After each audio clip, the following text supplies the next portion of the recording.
Luc chapitre 16 à partir du verset 19. Il y avait un homme riche qui était vêtu de pourpre et de fin lin,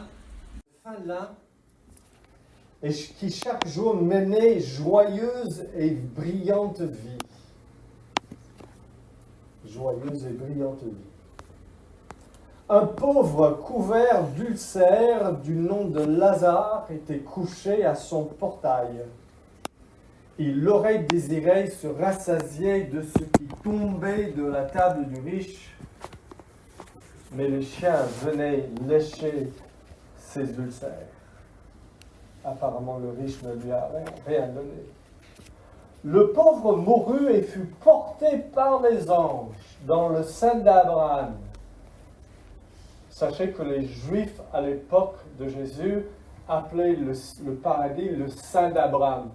C'est pourquoi Jésus utilise les termes qui leur sont familiers. D'accord ? Le riche aussi mourut et fut enseveli. Aucune mention des anges par rapport à lui. Dans le séjour des morts, dans l'enfer, il leva les yeux et en proie au tourment, il vit de loin Abraham et Lazare dans son sein. Il s'écria, et vous allez voir 3 cris depuis l'enfer, 3 cris d'un homme pécheur depuis l'enfer. Le premier, il s'écria, « Père Abraham, aie pitié de moi et envoie Lazare pour qu'il trempe le bout de son doigt dans l'eau et me rafraîchisse la langue, car je souffre dans cette flamme. » Abraham répondit, « Mon enfant, souviens-toi que tu as reçu tes biens pendant ta vie et que de même Lazare a eu les maux. » Pas ces mots, mais les mots. « Maintenant, il est ici consolé et toi, tu souffres. » En plus de tout cela, entre nous et vous se trouve un grand abîme, afin que ceux qui voudraient passer d'ici vers vous ne puissent le faire, et qu'on ne parvienne pas non plus de là vers nous. Deuxième cri. Le riche dit, « Je te demande donc, Père, d'envoyer Lazare. » Il veut toujours traiter Lazare comme un esclave, n'est-ce pas? Il veut l'envoyer ici et là, qu'il vienne me tromper, me donner de l'eau, qu'il aille. Voilà. D'envoyer Lazare dans la maison de mon père, car j'ai 5 frères, qui leur apportent son témoignage, afin qu'ils ne viennent pas aussi dans ce lieu de tourment. Abraham répondit, les frères, les 5 frères, ils ont Moïse et les prophètes, qui les écoutent. Troisième cri. Il dit, non, Père Abraham. Il va corriger Abraham, un homme à l'enfer qui corrige l'homme au ciel. L'enfer ne fait rien pour nous sanctifier. Les hommes et les femmes en enfer continuent à pécher constamment. Et il dit, non, Père Abraham, mais si quelqu'un des morts va vers eux, ils se repentiront. Et Abraham lui dit, s'ils n'écoutent pas Moïse et les prophètes, ils ne se laisseront pas persuader, même si quelqu'un ressuscitait d'entre les morts.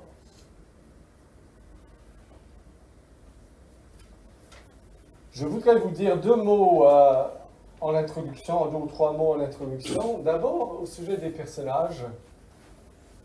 Vous avez remarqué que la parabole tourne autour de 2 personnages principaux, donc l'homme riche et Lazare. La chose curieuse, c'est qu'il y a un des personnages qui est nommé Lazare, et l'autre qui est le personnage majeur de l'histoire. Presque tout tourne autour de lui. C'est sa conversation avec Abraham qui prend la majeure partie de la parabole. Il n'est pas nommé. C'est un inconnu. Et cela a un but. Le nom Lazare signifie Dieu secourt. Dieu vient au secours. Et en nommant le pauvre ainsi, le Seigneur Jésus veut indiquer à ses interlocuteurs tout de suite et à nous que dans la parabole, Lazare est un croyant. Il est un chrétien, entre guillemets. D'accord? Il s'appelle Dieu secouru. Il est un homme que Dieu a secouru. D'accord? Il est connu de Dieu et connu de nous, donc il est Lazare. L'autre n'est pas connu de Dieu de manière salvatrice. Il est l'anonyme, il est l'homme riche, il est en dehors de la famille de Dieu. D'accord? Autant pour les personnages. Le deuxième mot d'introduction concerne le paradoxe d'ici-bas. Quel contraste entre les fortunes de ces deux hommes sur terre. L'un menait joyeuse et brillante vie, et c'est l'homme méchant. L'autre, c'est un homme pieux qui vit sous la faveur de Dieu et il souffre pendant sa vie. Parfois, c'est comme ça. Demandez aux chrétiens au Corée du Nord. Quel contraste entre les fortunes de ces deux hommes sur terre et ensuite au ciel. L'homme de la vie brillante et joyeuse est dans les tourments éternels. Et Jésus vous nous indiquait que cela va se passer comme ça réellement pour certains. L'homme qui souffrait tellement, dédaigné, est exalté et consolé éternellement. Et ça va se passer pour certains comme cela aussi. Ne jugez jamais une personne humaine par sa position ici-bas. Parce qu'il va y avoir un grand renversement de situation qui s'appelle le jugement dernier. Et certains qui sont premiers seront derniers. Et les derniers qui seront premiers. Ne pensez jamais, si vous êtes chrétien, que Dieu, vous n'avez pas la faveur de Dieu parce que vous avez des problèmes de santé, des problèmes financiers, des souffrances ici-bas. Parce que ce n'est pas ici que les choses se règlent. Ce monde n'est pas un monde de justice. Ce monde est un monde qui a quitté le Dieu de justice. Mais Dieu fera justice un jour, même si ce n'est pas ici-bas. Bien, maintenant nous sommes prêts à entrer dans le vif de l'affaire et pendant ces 2 ou 3 semaines, j'aurai que 3 points à aborder avec vous qui jaillissent de cette parabole de Jésus. Le premier point, c'est que c'est le choix fondamental de la vie d'ici-bas. Le choix fondamental de la vie ici-bas. Le deuxième point, c'est le caractère fondamental de la vie d'au-delà. Et le troisième, c'est votre besoin fondamental étant donné tout cela. Donc aujourd'hui, je me limite au choix fondamental de cette vie ici-bas. Et nous allons examiner donc la première partie de la parabole. Premier sous-point. Chaque personne d'entre vous et chaque personne dans le monde vit conformément à un choix fondamental que vous avez fait. Vous qui m'écoutez, vous avez fait un choix qui est très fondamental et vous vivez conformément à cela. Ce choix dirige toute votre vie. Regardez le verset 25 dans la parabole. Abraham répondit, après que l'homme riche a demandé de l'eau, il répondit, « Mon enfant, souviens-toi que tu as reçu tes biens pendant ta vie pas des biens, mais tes biens, et que Lazare a eu les maux, pas ces mots, il ne les a pas choisis, pendant la sienne. Maintenant, il est ici consolé et toi, tu souffres. Nous voyons que lorsque le Seigneur met dans la bouche d'Abraham cette parole, « Mon enfant, souviens-toi que tu as reçu tes biens pendant ta vie », il est en train de dire, « Tu as choisi ton bonheur. Tu as choisi d'avoir un bonheur uniquement sur la terre. Tu n'as donné aucune importance à l'au-delà. Tu as eu tes biens, les seuls que tu voulais, pendant ta vie. » C'est ce qu'il dit. Voilà un choix. Nous choisissons soit ce monde ici-bas, comme la place, l'endroit du vrai bonheur, soit informés par l'Évangile, nous voyons que ce n'est pas ici-bas la vraie vie éternelle, le vrai bonheur. C'est au-delà. Et chacun de nous, nous allons choisir notre citoyenneté. Nous allons être citoyens de ce monde uniquement, où nous allons être pèlerins ici, parce que vraiment notre cœur est déjà, nous avons un pied déjà au paradis. Parce que nous considérons que c'est la vie auprès de Dieu, éternellement, en Jésus-Christ, qui est la vraie vie. Et ce choix, ça va déterminer tout ce que vous allez faire, tout ce que vos valeurs, votre manière de vous comporter, ainsi de suite. Et ce choix va déterminer si vous menez une vie éternelle de félicité comme Lazare, ou une vie éternelle de tourment comme l'homme riche. Lisez avec moi le verset 25 encore. Abraham répondit, « Mon enfant, souviens-toi que tu as reçu tes biens pendant ta vie, et que Lazare a eu les maux pendant la sienne. Maintenant, vous voyez, à partir de vos choix dans la vie sur terre, maintenant, il est ici consolé, et toi, tu souffres. » Mais ça vient de nos choix. 1 Jean chapitre 2 nous dit ceci. Écoutez bien, et pensez à l'homme riche. Car tout ce qui est dans le monde, ce monde qui est un système anti-Dieu, la convoitise de la chair, la convoitise des yeux, et l'orgueil de la vie, ne vient pas du Père, mais vient du monde.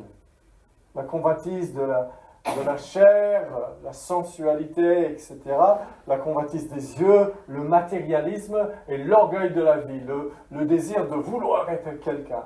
Tout cela qui dirige un peu ce monde ici-bas, la manière dont on vit ici-bas, ne vient pas du Père, mais vient du monde. Et écoutez, et le monde passe comme les richesses de l'homme riche, comme la vie brillante et joyeuse de l'homme riche. Et le monde, avec tout ce qu'il peut vous offrir, passe. Écoutez-moi, le monde, avec tout ce qu'il peut vous offrir, passe.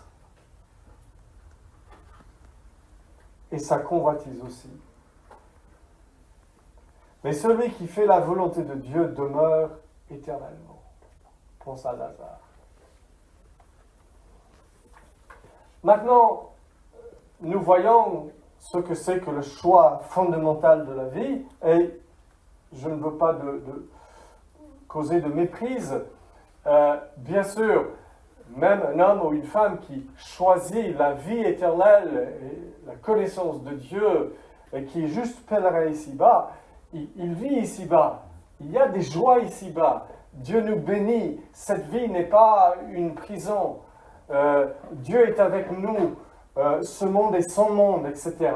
Nous pouvons jouir de ce qu'il nous donne, mais la différence, c'est que ça ne nous suffit pas. Ça ne nous suffit pas. D'accord? Et nous allons voir maintenant quelle était le péché fondamental de l'homme riche. Quel était son choix? Quel était son problème? Pourquoi est-ce que l'homme riche termine dans l'enfer? Et la première chose que nous devons dire, c'est qu'il ne termine pas à l'enfer parce qu'il est riche. Attention, la parabole n'est pas en train de nous enseigner que les riches vont à l'enfer et les pauvres vont au ciel. D'accord? Il y a des gens qui ont compris cette parabole de cette manière, mais c'est certainement faux, pour plusieurs raisons que je vais vous donner. La Bible enseigne partout, et Jésus aussi, que ce n'est pas la richesse ou la pauvreté qui détermine votre position éternelle, c'est le péché ou la repentance et la foi en Jésus-Christ, le Sauveur. Ce n'est pas les riches qui vont au ciel, c'est les méchants. Et rien dans la position de l'homme riche ne fermait pas à lui les portes du paradis. Comme rien dans la vie de Lazare, le pauvre, ne lui fermait la porte au paradis. Les deux auraient pu accéder pendant leur vie sur terre à la connaissance de Dieu, à la réconciliation avec Dieu et à la vie éternelle. Aucun homme ne s'est jamais perdu simplement parce qu'il était riche. Abraham était riche et il était un homme de Dieu. Il était aussi prêt à quitter toutes ses richesses pour connaître Dieu. Il l'a fait une fois, n'est-ce pas? Il a laissé sa famille et sa nation pour aller trouver Canaan parce qu'il cherchait la cité dont le fondateur était Dieu et dont les fondements sont éternels. Paul dit aux riches ceci, écoutez bien, abandonnez vos richesses ou vous irez à l'enfer. Non, je voulais voir si vous dormiez. Il dit ceci aux riches, il ne dit pas abandonnez vos richesses, il parle aux chrétiens qui sont riches, il dit, il parle à Timothée, recommande aux riches du présent siècle de ne pas être orgueilleux, intéressant, c'est la tentation des riches, n'est-ce pas? Et de ne pas mettre leur espérance dans des richesses incertaines. Un problème de cœur. Mais de la mettre en Dieu, qui nous donne tout avec abondance, pour que nous en jouissions. Vous pouvez jouir de ce, si Dieu vous donne cette abondance. Mais qu'il fasse le bien, c'est-à-dire qu'il donne aux autres aussi, qu'ils soient riches en œuvres bonnes, qu'ils aient de la libéralité, de la générosité, et qu'ils s'amassent ainsi un beau et solide trésor pour l'avenir afin de saisir la vraie vie. Voilà la recommandation aux riches. Donc nous ne pouvons pas comprendre que cette parabole enseigne que les riches vont à l'enfer et les pauvres vont au ciel. Parfois, j'ai rencontré des personnes qui pensent que si tu souffres ici-bas, tu as mérité le ciel là-haut. Ça aussi, c'est un mensonge. Tes souffrances ici-bas ne peuvent pas mériter le paradis. Seulement les souffrances de Jésus au calvaire peuvent te mériter le paradis. Il y a des pauvres qui souffrent et qui détestent Dieu en raison de leur souffrance, qui n'ont aucun temps pour Dieu et qui vivent dans l'immoralité et dans la justice, dans la vertu. Ce sont des méchants pauvres. Et ils vont au même endroit que les riches qui sont méchants. Donc, avec cela, nous mettons de côté une idée. L'homme riche n'est pas allé en enfer en raison de sa richesse. Nous allons maintenant voir quel était son péché. Et je vais vous donner quatre choses que nous voyons dans ce texte. Et nous allons finir ça. Premièrement, il était content de vivre sans penser aux conséquences éternelles de son comportement sur terre. Vous avez remarqué? voilà, il vivait, nous dit le texte, il y avait un homme riche, verset 19, qui était vêtu de pourpre et de fin lin, et qui chaque jour menait joyeuse et brillante vie. Un pauvre couvert d'ulcère du nom de Lazare était couché à son portail, au portail du riche. Et Lazare aurait désiré se rassasier de ce qui tombait de la table du riche. Même les chiens venaient lécher ses ulcères. Et il est évident que le Seigneur vous nous enseignez que cet homme riche, il prenait tout pour lui, il vivait sa vie de jour en jour, et il laissait cet homme dans cet état. Et la seule manière, chers amis, de vivre comme ça, c'est de ne pas penser qu'il y a des conséquences plus tard de mon comportement aujourd'hui. N'est-ce pas? Comment peut-on faire une telle chose si on comprend qu'il y a un jugement, il y a une mort, il est réservé aux hommes de mourir une seule fois, après quoi vient le jugement. Hébreux chapitre 9, verset 27. Donc ça, c'est la première chose que nous voyons dans cet homme riche. Il vit dans le présent comme s'il n'y a pas d'avenir. Est-ce que vous avez vécu comme ça? Vous avez vécu comme si je fais ce que je fais maintenant et puis ça disparaît. Non, la Bible dit il est réservé aux hommes de mourir une seule fois. Après quoi vient? La mort n'est pas la fin. Après la mort vient le jugement, le compte à rendre pour tout ce que nous avons fait dans le corps.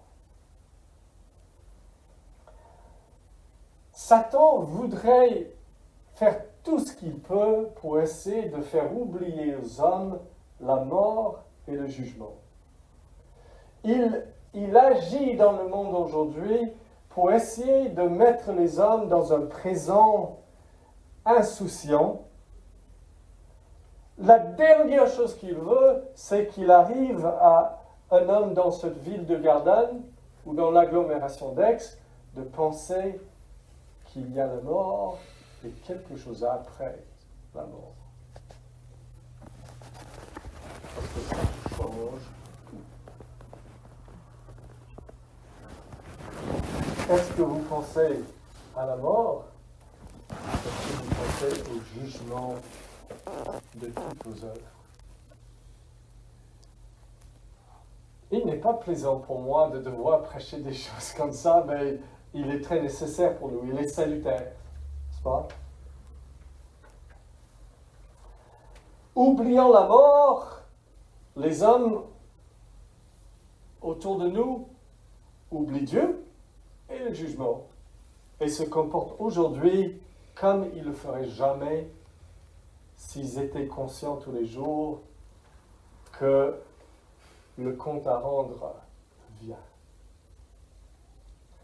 La deuxième chose que nous pouvons dire au sujet du péché de cet homme, c'est qu'il était content et satisfait de vivre sans la parole de Dieu, sans prendre au sérieux la parole de Dieu, ce que Dieu a dit aux hommes et qui est couché par écrit dans la Bible. Regardez au verset 29. Abraham répondit au sujet de ses 5 frères. Les 5 frères ont Moïse et les prophètes, qu'ils les écoutent. Mais c'est trop tard pour lui. Mais c'est ce qu'il aurait dû faire. S'il avait écouté Moïse et les prophètes, il aurait été mené à la repentance aussi. Mais nous savons qu'il a apparemment vécu dans sa vie, toute sa vie, un juif ayant toute la révélation de Dieu. Et tout l'Ancien Testament, chers amis, parle de Christ. Jésus l'a dit. Jésus a dit, un jour aux Juifs, il a dit, vous croyez, si vous croyez à Moïse, vous croiriez à moi. parce qu'il a parlé de moi. Donc, l'homme riche avait les Écritures qui lui parlaient d'un Messie, d'un Sauveur qui allait venir, qui allait porter ses péchés, qui allait régler tout son problème avec Dieu, qui allait se mettre à sa place, souffrir, expier ses péchés pour que lui puisse être gratuitement pardonné. Quelle merveilleuse nouvelle! Elle est déjà dans l'Ancien Testament, partout. Nous le voyons dans le système sacrificiel, lorsque l'agneau est immolé, et l'adorateur peut s'approcher parce qu'un agneau a été immolé à sa place. Il est bienvenu dans la présence de Dieu à cause d'un substitut. Mais en tout cas, l'homme riche apparemment il était content et satisfait d'une vie sans la parole de Dieu. Est-ce que vous êtes satisfait et content? Moi, je suis bien comme je suis, d'une vie sans la parole de Dieu, sans prendre au sérieux les mots qui vous sont venus du Dieu, votre Créateur. Des mots d'avertissement, des mots de sagesse, des mots de promesse et de grâce et d'offre de pardon. Ou bien, est-ce que Dieu vous a touché et vous avez besoin de cette parole tous les jours? Troisièmement, il était content et satisfait de vivre pour lui-même sans penser aux autres. Nous n'avons pas besoin de lire la partie que nous avons lue et relue. Il est content et satisfait de mener une joyeuse et brillante vie avec, à sa vue, juste par la fenêtre, le pauvre Lazare qui gémit, léché par les chiens dehors. Mais pour lui, c'est satisfaisant, c'est suffisant pour lui que lui-même, il soit dans la joie. Et nous? Et vous?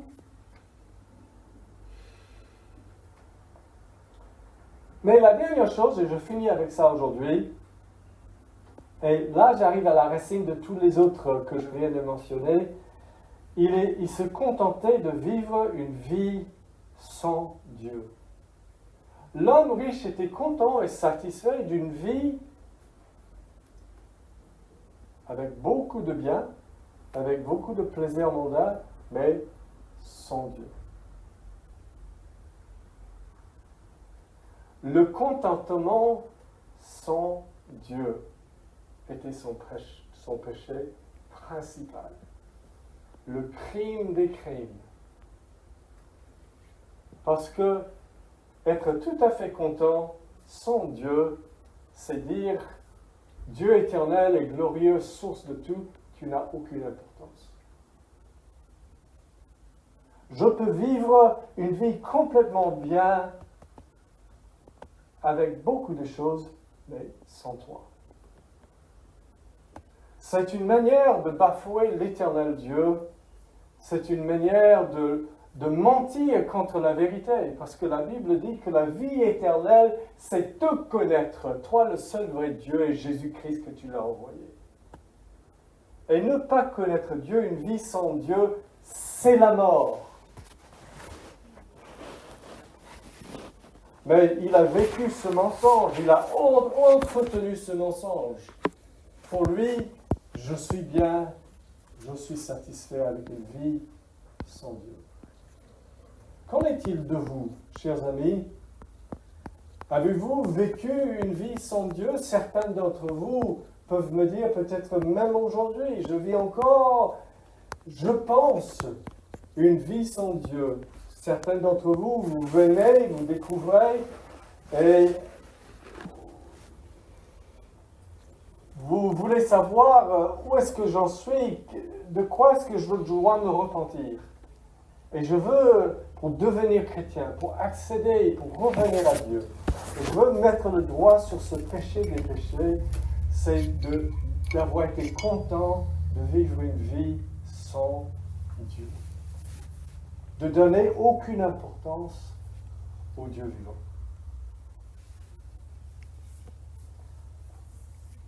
Il me vient à l'esprit un verset, je vais juste vous lire, je suis à la fin du message, je suis désolé, je vais juste vous lire ce verset en Romains chapitre 1.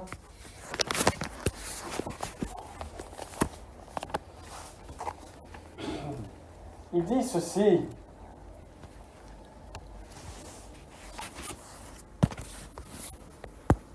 Comme ils n'ont, verset 28 dans le chapitre 1 de Romains, comme ils n'ont pas jugé bon d'avoir la connaissance de Dieu. Comme ils n'ont pas jugé bon d'avoir la connaissance de Dieu, Dieu les a livrés à une mentalité réprouvée. Il y a des hommes et des femmes qui jugent bon de ne pas connaître Dieu. Et cela est une énormité, le crime des crimes. Est-ce que vous ne réalisez pas que le Seigneur est la source de tout bien que vous avez?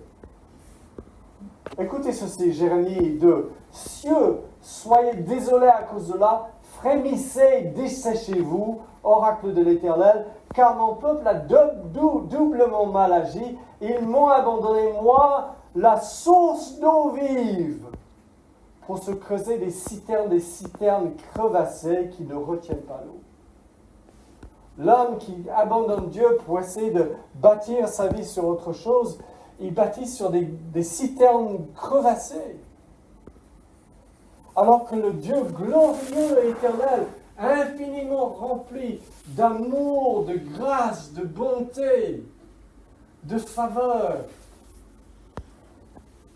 il vivre sans lui, est-ce que c'est bon?